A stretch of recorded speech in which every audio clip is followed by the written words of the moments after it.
Baik, Assalamualaikum warahmatullahi wabarakatuh. Saya Ulfa Izmilia dari kelas SI 303. Pada kesempatan ini akan mempresentasikan analisis proyek e-commerce dengan menggunakan bahasa pemrograman C#.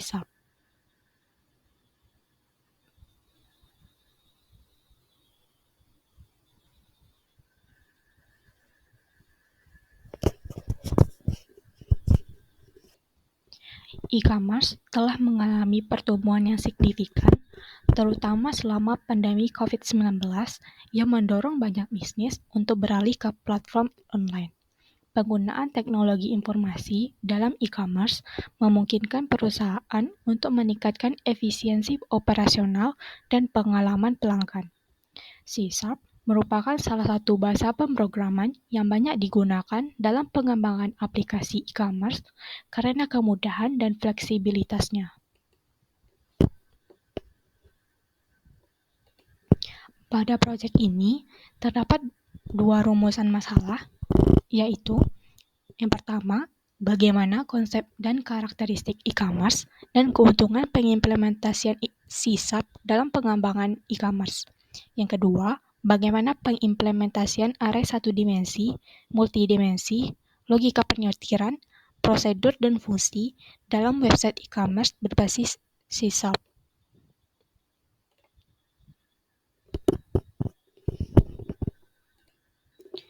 Tujuan dari proyek ini adalah untuk menganalisis konsep dan karakteristik e-commerce serta keuntungan pengimplementasian C# dalam pengembangan e-commerce dan pengimplementasian array satu dimensi, multidimensi, logika penyortiran, prosedur, dan fungsi dalam website e-commerce berbasis C#.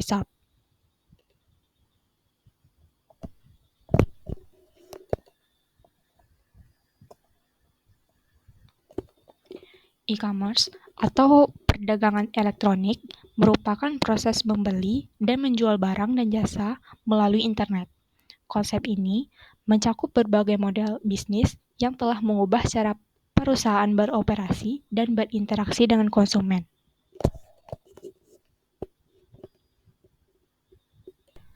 Berikut beberapa karakteristik e-commerce. Yang pertama, platform online.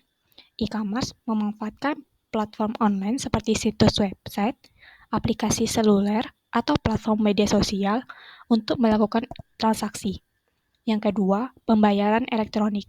Sistem pembayaran elektronik seperti kartu kredit, transfer bank, atau metode pembayaran lainnya digunakan untuk transaksi online. Yang ketiga, keamanan transaksi. Penggunaan protokol keamanan seperti enkripsi data dan sertifikat SSL untuk melindungi informasi sensitif pelanggan. Yang keempat, logistik dan pengiriman. Proses pengiriman produk kepada pelanggan juga menjadi bagian dari e-commerce. Yang kelima, layanan pelanggan. Memberikan pengalaman pelanggan yang baik sangat penting dalam e-commerce. 6. Pemasaran digital. E-commerce memanfaatkan strategi pemasaran digital untuk mencapai pelanggan potensial. Yang terakhir, analisis data.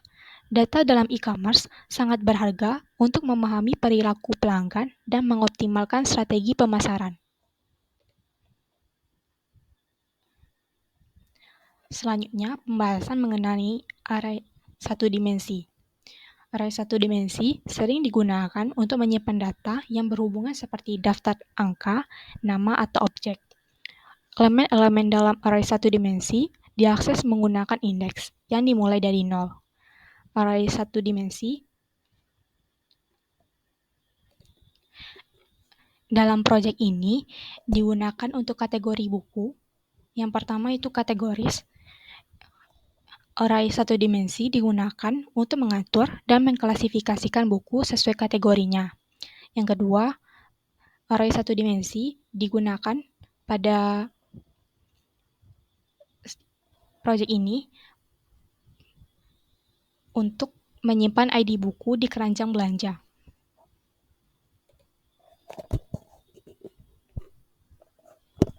Selanjutnya, array multidimensi. Array jenis ini digunakan untuk menyimpan data yang terstruktur dalam bentuk grid seperti matriks matematika atau tabel data. Untuk mengakses elemen dalam array multidimensi, dapat menggunakan indeks untuk setiap dimensi. Contoh umum dari array multidimensi adalah array 2 dimensi dan 3 dimensi.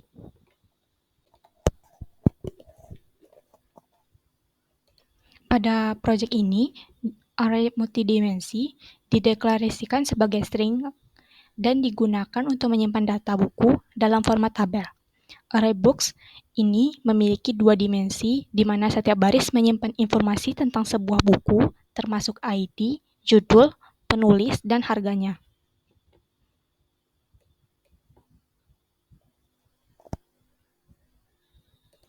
Selanjutnya, pembahasan mengenai logika penyortiran.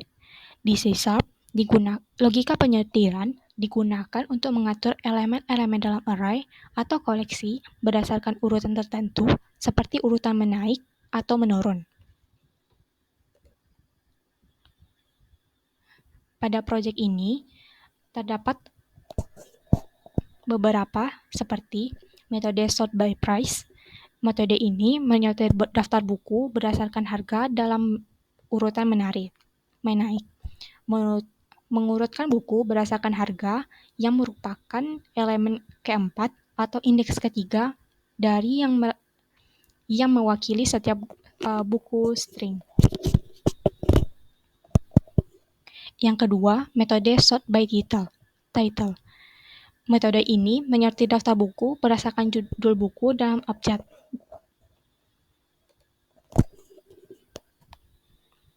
Selanjutnya, pembahasan mengenai prosedur dan fungsi.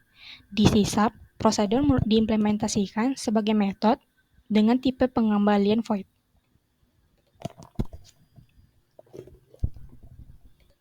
Dalam proyek ini, prosedur add to cart menambahkan buku ke keranjang belanja dan tidak mengembalikan nilai.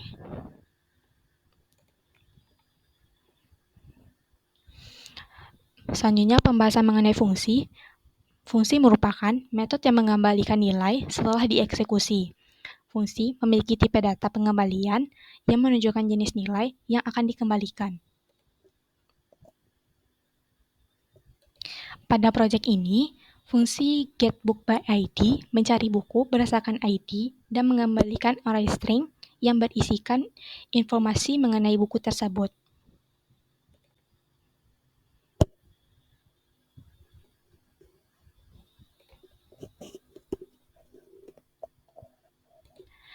Sekian penjelasan mengenai analisis proyek C# dengan studi kasus e-commerce. Sekian, terima kasih. Wassalamualaikum warahmatullahi wabarakatuh.